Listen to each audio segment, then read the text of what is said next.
اس آیت نے اللہ کے رسول کی ساری سیرت اور تمام جو حضور کی تعلیمات ہیں ان کو اپنے احاطے میں لیا ہوا ہے کہ تمہارے لیے میرے محبوب کی زندگی بہترین نمونہ ہے۔ مطلب کیا کہ میرے محبوب کا بیٹھنا تمہارے لیے بہترین نمونہ، میرے محبوب کا بولنا تمہارے لیے بہترین نمونہ، ایسا بولنا ہے کہ جس کی تم نے اقتدا کرنی ہے۔ میرے محبوب کا چلنا تمہارے لیے بہترین نمونہ، میرے محبوب کا نماز میں جماعت کروانا تمہارے لیے بہترین نمونہ، میرے محبوب کا نماز ادا فرمانا تمہارے لیے بہترین نمونہ ہے۔ ہر ادا میرے رسول کی جو ہر ادا ہے اس میں تمہارے لیے اجالے ہی اجالے ہیں۔ شرط یہ ہے کہ تم ان کی اقتدا کرو، ان کی پیروی کرو، جیسے وہ انہوں نے حکم دیا ویسے کرو،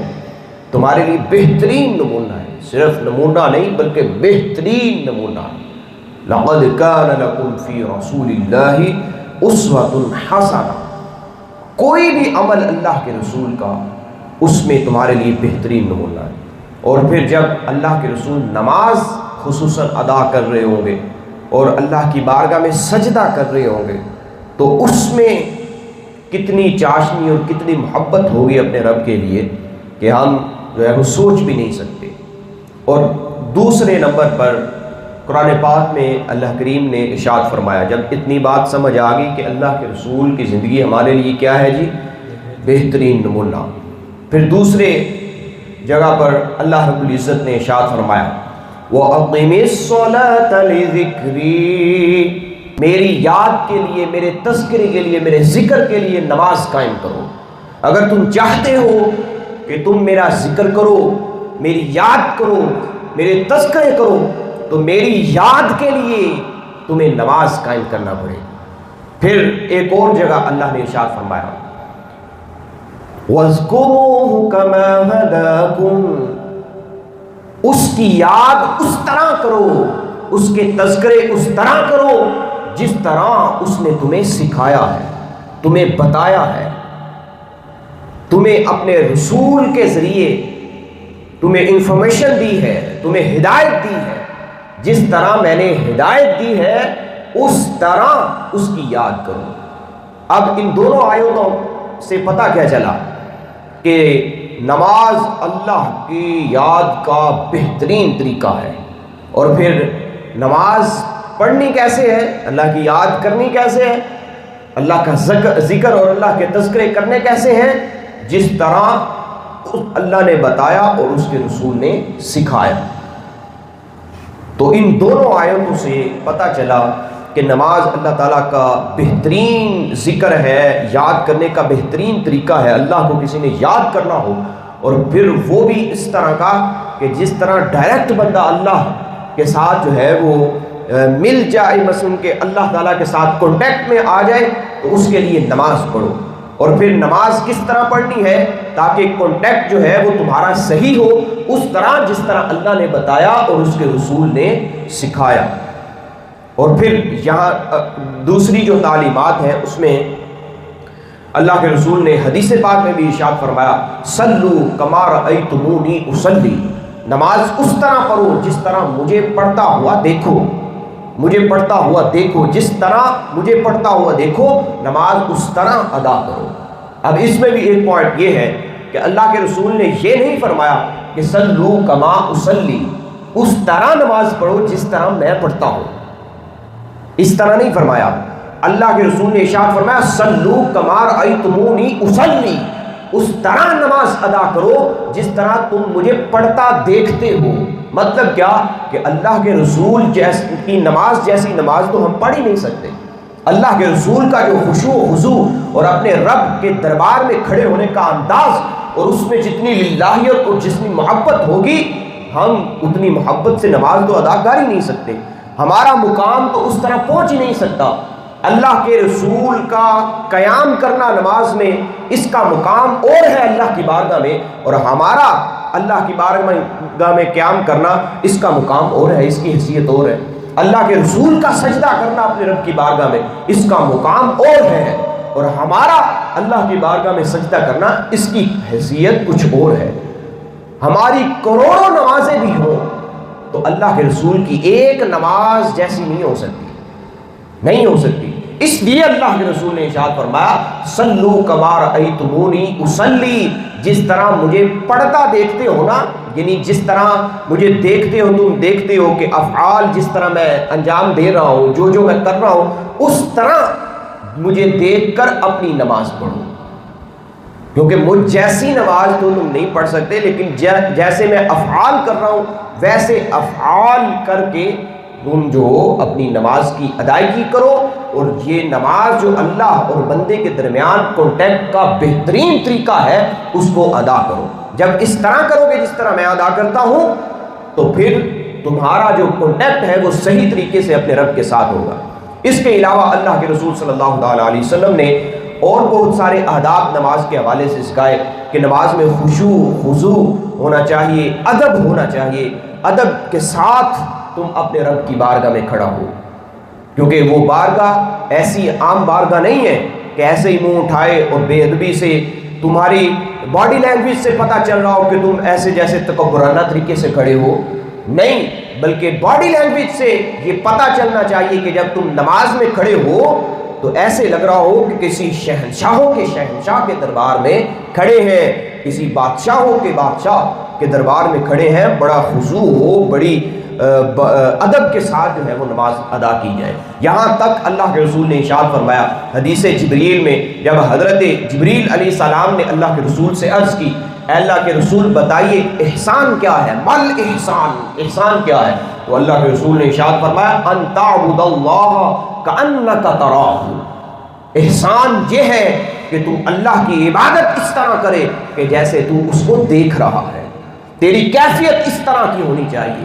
غلام جیسے کسی اپنے آقا کی بارگاہ میں دنیا والے جو غلام ہوتے ہیں جب اپنے آقا کی بارگاہ میں کھڑے ہوتے ہیں اور کس طرح کھڑا ہوتا ہے، جس طرح وہ عاجزی اور انکساری سے کھڑا ہوتا ہے اس سے بھی عاجزی اور انکساری سے تم نے اپنے رب کی بارگاہ میں کھڑا ہونا ہے، اور ایسے اللہ کی عبادت کرنی ہے جیسے وہ تمہیں دیکھ رہا ہے، تمہیں ملاحظہ کر رہا ہے۔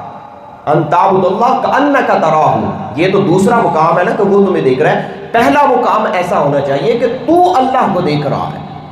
اللہ کو دیکھ رہا ہے گویا کہ ایسا، اور اللہ کی ذات تمہیں نظر آ رہی ہے، اس طرح اللہ کی عبادت کرو۔ اور پھر آگے ارشاد فرمایا فَإِن لَمْ تَكُنْ تَرَاهُ فَإِنَّهُ يَرَاكَ، اگر تم اسے نہیں دیکھ پا رہے تو کم از کم یہ ضرور تصور رکھو اس کی عبادت کرتے ہوئے کہ وہ تو تمہیں دیکھ رہا ہے نا، تم نہیں دیکھ پا رہے لیکن اس کی ذات تمہیں دیکھ رہی ہے۔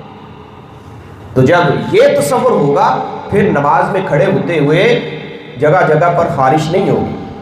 ویسے تو عموماً ہوتا یہ ہے کہ دنیا جہاں کی خارش اسی وقت بندے کو ہونی ہوتی ہے جب بندہ نماز میں کھڑا ہوتا ہے، نیند کے غلبے، اور پھر کوئی کام یاد آ جائے گا، جب کوئی کام یاد آ جائے گا اور پھر جگہ جگہ خارش ہونا شروع ہو جائے گی۔ بعض کی نماز تو ایسے ہوتی ہے جیسے جمپنگ جیم جو ہے وہ ہو رہا ہے، کوئی کھلاڑیوں کا میدان ہے، کبھی آگے کبھی پیچھے، تو ایسی نماز نہیں ہونی چاہیے، کیونکہ یہ اللہ کے ذکر کا، اللہ کے ساتھ کانٹیکٹ کرنے کا بہترین طریقہ ہے، اس کو ادب میں رہ کر ادا کرنا ہوگا۔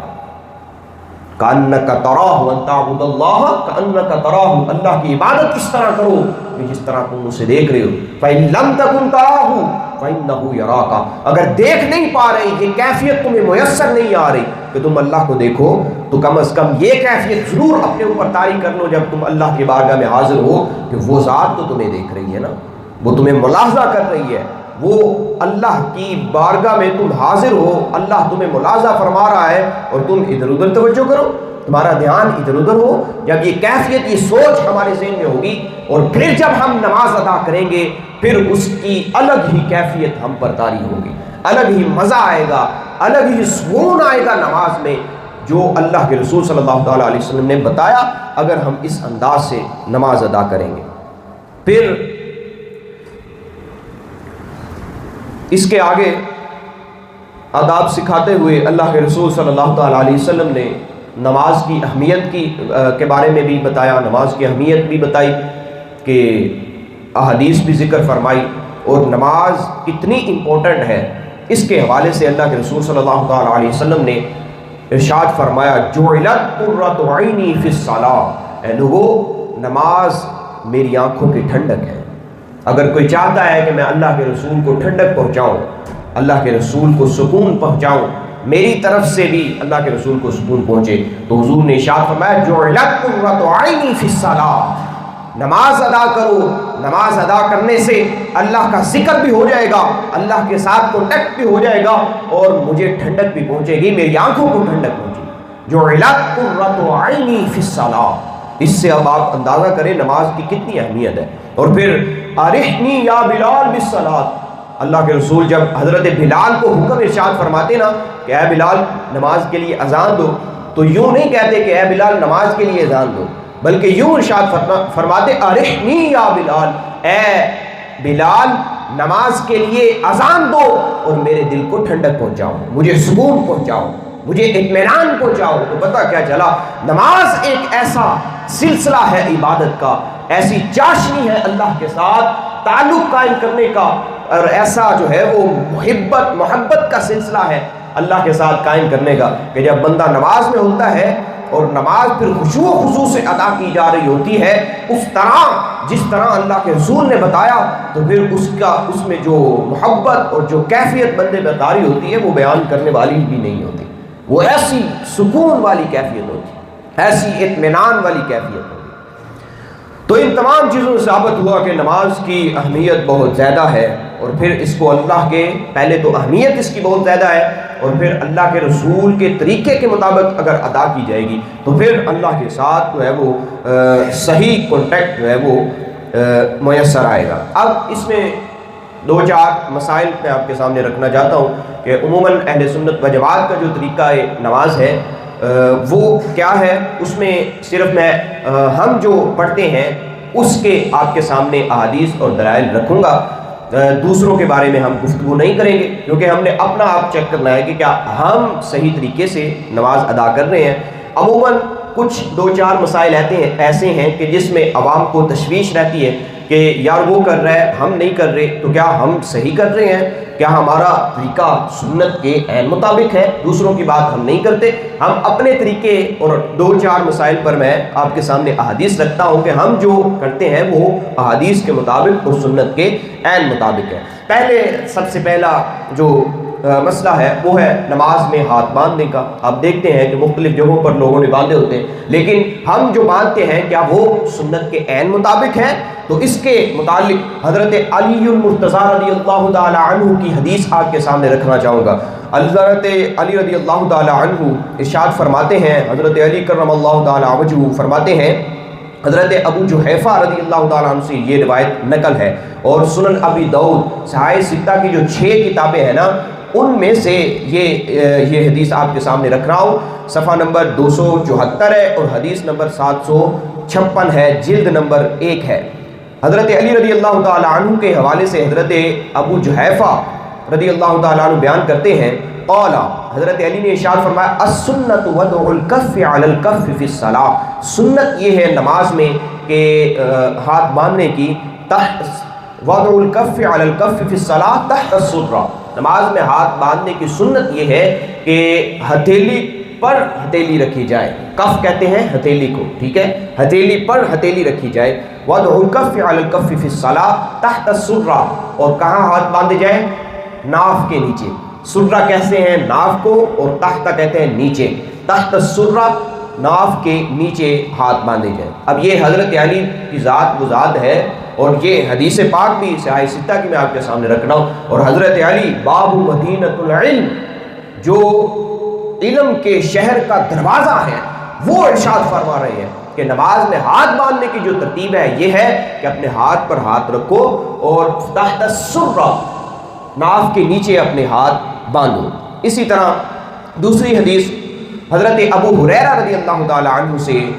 مروی ہے، قال اخذ الکف علی الکف فی الصلاۃ، نماز میں آپ نے اس طرح کف پر کف رکھنا ہے اور تحت السرہ اور ناف کے نیچے ہاتھ باندھنے۔ یہ بھی سنن ابی داؤد کی حدیث پاک ہے، اور صفحہ نمبر 275 حدیث نمبر 758 ہے جو میں آپ کے سامنے رکھ رہا ہوں۔ تو یہ دو احادیث سے ثابت ہوا کہ جو ہم نماز میں ہاتھ باندھتے ہیں اور پھر اس کو ناف کے نیچے، میں نے کئی دفعہ پہلے بھی ذکر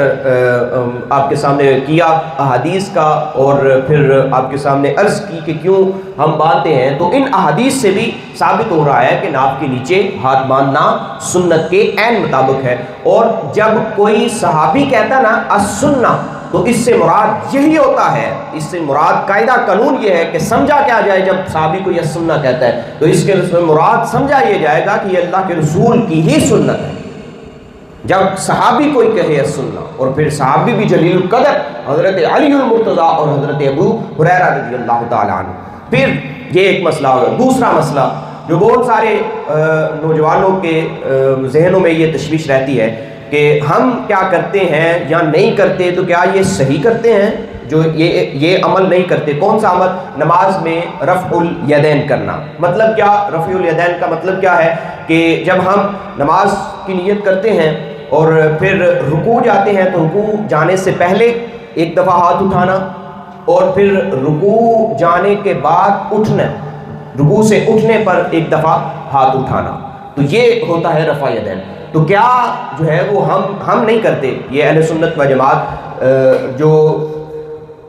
ہیں وہ رفع الیدین نہیں کرتے، تو کیا ہم سنت کے مطابق کرتے ہیں؟ اس کے مطابق بھی احادیث سماعت فرمائی۔ حضرت عبداللہ بن عباس رضی اللہ تعالی عنہما سورۃ المؤمنون کی آیت نمبر 1 اور 2 کی تفسیر کرتے ہوئے کچھ جملے ارشاد فرماتے ہیں۔ کون؟ حضرت عبداللہ بن عباس، اور یہ اسلام کے پہلے مفسر ہیں۔ اسلام کے پہلے مفسر کون ہیں؟ حضرت عبداللہ بن عباس رضی اللہ تعالی عنہما۔ یہ آیت کی تفسیر کرتے ہوئے ارشاد فرماتے ہیں قد افلح المؤمنون الذین هم فی صلاتهم خاشعون۔ یہ اس کی خاشعون کی تفسیر کرتے ہوئے ارشاد فرماتے ہیں کہ وہ مومنین کامیاب ہوئے، کون؟ کہ جو اپنی نمازوں میں خشوع اختیار کرتے ہیں۔ خاشعون ڈرتے ہیں اور خشوع اختیار کرتے ہیں۔ اور پھر خشوع کا معنی بیان کرتے ہوئے کیا کہتے ہیں؟ یعنی مخبتون متواضعون لا یلتفتون یمینا ولا شمالا ولا یرفعون ایدیہم فی الصلاۃ۔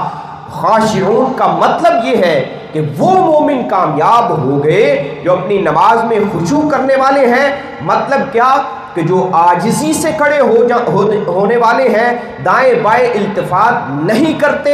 اپنی نگاہیں دائیں بائیں نہیں پھیرتے، عاجزی سے کھڑے ہوتے ہیں اور سیدھا قبلہ رخ کھڑے ہوتے ہیں، اور جب وہ نماز ادا کرتے ہیں نماز میں ہاتھ نہیں اٹھاتے، رفع یدین نہیں کرتے سوائے پہلی تکبیر کے۔ تو یہ انہوں نے معنی بیان فرمایا۔ اس کے حوالے سے میں چند احادیث بھی آپ کے سامنے رکھتا ہوں۔ حضرت عبداللہ بن مسعود، یہ وہ صحابی ہیں اللہ کے رسول صلی اللہ تعالیٰ علیہ وسلم کے کہ جس کے بارے میں اللہ کے رسول صلی اللہ تعالیٰ علیہ وسلم نے ارشاد فرمایا کہ یہ اہل بیت میں سے ہیں، ان کو مرتبہ یہ ملا ہے۔ ویسے تو حضرت عبداللہ بن مسعود جو ہے وہ اہل بیت کے ساتھ تعلق نہیں رکھتے، یعنی حضور کے خاندان میں سے نہیں ہے، لیکن اللہ کے رسول نے اسپیشل ان کو اپنے خاندان میں ہونے کا شرف عطا فرمایا اپنی کولی حدیث سے کہ یہ عبداللہ بن مسعود جو ہے وہ میرے اہل بیت میں سے ہے۔ تو گویا اس روح سے ان کا شمار بھی اہل بیت سے ہوتا ہے۔ اور پھر ان کی ڈیوٹی کیا تھی کہ یہ اللہ کے رسول کے ظاہری وصال فرمانے تک اللہ کے رسول کے ساتھ ہی رہا کرتے تھے۔ حضور کا جو ہے وہ پانی کا برتن اٹھاتے، حضور کا مسلح اٹھایا ہوتا، حضور کی جوتیوں کو سنبھالتے، اور پھر جہاں جہاں ضرورت ہوتی حضور کو وضو کرواتے، حضور کا مسلح بچھاتے، حضور کی جوتیاں آپ کو نالین پاک آپ کو عطا کرتے، یعنی دیتے پہننے کے لیے، اور جب حضور نے اتارنے ہوتے تو اتار کے اپنے سر پر رکھ لیتے۔ تو یہ ان کی ڈیوٹی تھی ہر وقت حضور کے ساتھ رہنا۔ اور پھر یہی عبداللہ بن مسعود ہیں جن کے بارے میں اللہ کے رسول صلی اللہ تعالیٰ علیہ وسلم کے صحابی جلیل القدر صحابی حضرت عمر رضی اللہ تعالیٰ عنہ نے ارشاد فرمایا عبداللہ بن مسعود کیا ہے؟ کنیف ملئ علما۔ حضرت عبداللہ بن مسعود کی ذات کو ذات ہے کہ یہ ایسے ہیں جیسے علم سے بھرا ہوا خزانہ ہو، علم سے بھرا ہوا خزانہ، حضرت عبداللہ بن مسعود کے بارے میں۔ اچھا یہ کہتے ہیں عن علقمہ، حضرت علقمہ رضی اللہ تعالی عنہ یہ ان سے حدیث لیتے ہوئے ہم تک پہنچاتے ہیں اور کہتے ہیں کہ حضرت عبداللہ بن مسعود رضی اللہ تعالی عنہ ایک دن کہنے لگے الا اصلی بکم صلاۃ رسول اللہ صلی اللہ تعالی علیہ وسلم، کیا میں تمہارے سامنے اللہ کے رسول صلی اللہ تعالی علیہ وسلم جیسی نماز تمہیں پڑھ کر نہ دکھاؤں؟ کیا تمہارے سامنے میں ویسی نماز نہ پڑھوں جیسی اللہ کے رسول پڑھتے ہوتے تھے؟ فصلى فلم يرفع يديه الا في اول مرہ، پھر انہوں نے نماز ادا کی اور نماز ادا کرتے ہوئے صرف پہلی دفعہ ہاتھ اٹھایا تکبیر اولا کے وقت، فلم یرفع، پھر اس کے بعد کبھی بھی ہاتھ پوری نماز میں ہاتھ نہیں اٹھایا۔ تو اس حدیث سے بھی ثابت ہو رہا ہے کہ جو ہم رفع یدین اہل سنت و جماعت نہیں کرتے یا احادیث سے ثابت ہے، اور جلیل القدر حدیث سے جو احادیث سے ثابت ہے اور جلیل القدر صحابہ سے ثابت ہے۔ جامع ترمذی جلد 2 صفحہ 40 حدیث 257 آپ دیکھ سکتے ہیں، اور اس حدیث کو امام ترمذی نے حسن قرار دیا، اور حسن کا جو حکم ہوتا ہے وہ یہ ہوتا ہے کہ جب حسن والی حدیث آتی ہے وہ بہترین حدیث ہوتی ہے، اور پھر جب دوسری حسن حدیث بھی ایک حسن حدیث کے ساتھ ملتی ہے تو وہ ساری حسن احادیث مل کر صحیح کے درجہ کو پہنچ جاتی ہے۔ یہ ایک احادیث کی کیٹیگریز ہے۔ صحیح سے مراد یہ نہیں کہ دوسری حدیث جو اس کے مقابل ہوگی وہ غلط ہوگی، صحیح سے مراد یہ ہے کہ اس حدیث کا درجہ بالکل بہترین درجہ ہے اور اپ لیول پر درجہ ہے، یعنی اس کے جو روایت کرنے والے ہیں نا وہ سارے کے سارے ضابط ہیں، سارے کے سارے عدل والے ہیں۔ تو اس سے یہ ثابت ہوا کہ رفع یدین جو ہم نہیں کرتے اہل سنت و جماعت، یہ بھی سنت کے مطابق ہے۔ اسی طرح ایک اور مسئلہ بہت ساروں کو نہیں پتا ہوتا، امام کے پیچھے قرات کرنا بہت سارے کر رہے ہوتے ہیں، اور اہل سنت و جماعت کے نزدیک یہ طریقہ نہیں ہے، مثلا کہ امام کے پیچھے قرات کرنا نہیں ہے۔ جب جماعت میں ہو تو آپ مقتدی ہو، امام ہی قرات کرے گا، مقتدیوں نے قرات نہیں کرنی، یہ طریقہ اہل سنت و جماعت کے نزدیک ہے۔ تو دیکھیں کیا یہ درست ہے کہ نہیں۔ حضرت ابو موسیٰ اشعری رضی اللہ تعالی عنہ روایت کرتے ہیں ان رسول اللہ صلی اللہ تعالی علیہ وسلم، کہ اللہ کے رسول صلی اللہ تعالی علیہ وسلم خطبنا فبین لنا سنتنا، اللہ کے رسول نے ایک دن ہمیں خطبہ ارشاد فرمایا، فبین لنا، تو ہمارے لیے بیان کیا، سنتنا، اپنی سنتوں کو ہمارے لیے بیان کرو، وعلمنا، اور ہمیں صلاتنا، اور ہمیں نماز سکھائی، ہماری نماز سکھائی، فقال، اللہ کے رسول نے ارشاد فرمایا اقیموا صفوفکم، اپنی صفوں کو سیدھا کیا کرو، اپنی صفوں کو سیدھا کرو جب تم نماز ادا کرنے لگو، صفوں کو سیدھا کرو، کندھے کے ساتھ کندھا ملا کر احادیث میں صفوں کو سیدھا کرنا منقول ہے۔ یہ جو پاؤں کے اوپر پاؤں چڑھا کر صفوں کو سیدھا کرنے کے لیے کہا جاتا ہے یا کرتے ہیں نا، یہ اس سے دوسرے نمازی کو تکلیف پہنچانا ہوتی ہے۔ تو کندھوں کے ساتھ کندھا ملا کر جب آپ صف کو سیدھا کریں گے نا تو بالکل بہترین صف جو ہے وہ سیدھی ہوگی۔ تو ارشاد فرمایا اپنی صفوں کو سیدھا کرو، ثم لیؤمکم احدکم، پھر تم میں سے ایک امام بنے اور تم اس کے پیچھے کھڑے ہو جاؤ، فَإِذَا كَبَّرَ فَكَبَّرُوا، جب وہ تکبیر کہے تم بھی تکبیر کہو، فَإِذَا قَرَأَ، لیکن جب وہ قرات کرے، فَأَنصِتُوا، تو تم چپ رہو، فَأَنصِتُوا، تم چپ رہو۔ اذا قال سمع اللہ لمن حمدہ، جب وہ سمع اللہ لمن حمدہ کہے تو تم جو ہے کہو ربنا لک الحمد، اور جب اذا قال غیر المغضوب علیہم ولا الضالین، اور جب وہ کہے غیر المغضوب علیہم ولا الضالین فقولوا آمین، اور پھر آمین کے حوالے سے ایک حدیث پاک ہے، حضور نے جو ہے وہ آمین کہا، وخفض بہا صوتہ، اور اپنی آواز کو جو ہے وہ پست کیا، ٹھیک ہے، اور آمین کے متعلق آمین لازمی کہا کرے لیکن آواز کو پست کر کے حدیث کے مطابق، اور اس میں یہ ہے کہ اللہ کے رسول نے ارشاد فرمایا جس کی آمین فرشتوں کی آمین کے ساتھ مل جائے گی اللہ اس کے تمام گناہوں کو بخش دے گا۔ آمین کہنے کی یہ برکت ہے، لیکن خفض بہا صوتہ، اس کے ساتھ آواز کو پست کرنا ہے۔ تو اس حدیث سے یہ بھی مسئلہ حل ہوا کہ امام کے پیچھے قرات اہل سنت و جماعت کے نزدیک نہیں ہے، اور کیوں نہیں ہے؟ کیونکہ یہ حدیث پاک میں آیا ہے کہ امام کے پیچھے جب تم نے کھڑا ہونا ہے تو اپنی قرات نہیں کرنی، اور ایک حدیث کے مطابق حضور نے ارشاد فرمایا قراءۃ الامام قراءۃ اللہ، یہ دونوں حدیثیں جامع ترمذی کی حدیث مبارکہ ہیں جو صحاح ستہ میں کتب ہیں، ان میں سے کتاب کا حوالہ میں آپ کے سامنے رکھ رہا ہوں، جامع ترمذی کی حدیث پاک قراءۃ الامام قراءۃ اللہ، امام کی قرات ہی مقتدی کے لیے قرات ہے۔ تو یہ ایک جو مسئلہ ہے اس میں بھی ہم جو ہے وہ سنت کی ہی اقتدا کرتے ہیں۔ تو یہ چند مسائل تھے آپ کے سامنے میں نے رکھے۔ تو حضرات ذوالفقار نماز کیا ہے، پہلے میں نے جو آپ کے سامنے رکھا کہ اللہ کے رسول نے، اللہ نے بھی ارشاد فرمایا کہ وَأَقِمِ الصَّلَاةَ لِذِكْرِي، نماز قائم کرو میری یاد کے لیے۔ اگر میرے تذکرے کرنا چاہتے ہو، میری یاد کرنا چاہتے ہو اور میرے ساتھ کانٹیکٹ کرنا چاہتے ہو تو اس کا بہترین طریقہ نماز ہے۔ وَاذْكُرُوهُ كَمَا هَدَاكُمْ، اور پھر جب اس کی یاد کرنی ہے ایسے ہی نہیں منہ اٹھایا اور یاد کر لی، بلکہ اس طرح یاد کرنا ہے مجھے جس طرح میں نے تمہیں سکھایا، میرے رسول نے تمہیں سکھایا۔ اللہ تعالیٰ ہمیں عمل کی توفیق عطا فرمائے۔